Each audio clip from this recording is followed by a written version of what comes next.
नगरपालिका निवडणुकीत पीछेहाट झाल्यानंतर काँग्रेस राष्ट्रवादीमध्ये दिलजमाई होताना दिसतेय। काँग्रेस प्रदेशाध्यक्ष अशोक चव्हाण आणि राष्ट्रवादीचे नेते अजित पवार नांदेडमध्ये एकत्र आले होते। औरंगाबाद शिक्षक मतदारसंघाचे उमेदवार विक्रम काळे यांच्या प्रचारासाठी नांदेडमध्ये शिक्षक मेळाव्याचे आयोजन करण्यात आले होते। या मेळाव्यात पवार आणि चव्हाणांनी हजेरी लावली।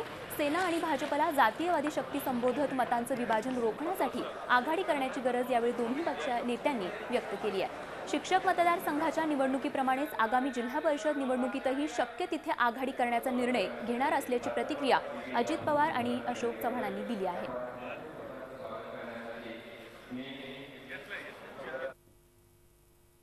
भाजप शिवसेनेचा ज्या पद्धतीने केंद्रात राज्यात कारभार चाललाय तो बघता आज सर्वसामान्य जनता एवढी त्रस्त झालेली आहे आणि आम्हा लोकांच्या लक्षात आलं की त्या जनतेला त्रस्त झालेली असताना त्याच्यातनं जर बाहेर काढायचं म्हटलं तर समविचारी पक्षांच्या मध्ये मताची विभागणी होता कामा नये।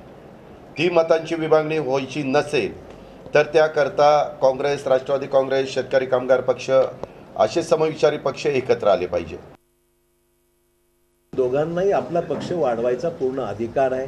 ते त्यांच्या पद्धतीने प्रयत्न करतात, मी माझ्या पद्धतीने प्रयत्न करतो। प्रत्येकाला आपला पक्ष जिकडे आता जिथे आम्हाला वाटतं की आम्ही दोन्ही एकत्र आल्यामुळे फायदा दोघांचाही आहे, विन विन सिच्युएशन पाहिजे, दोघा त्यांनाही फायदा पाहिजे, आम्हालाही फायदा झाला पाहिजे।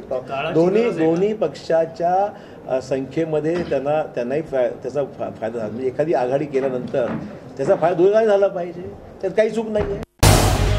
झी 24 तास रहा एक पाऊल पुढे।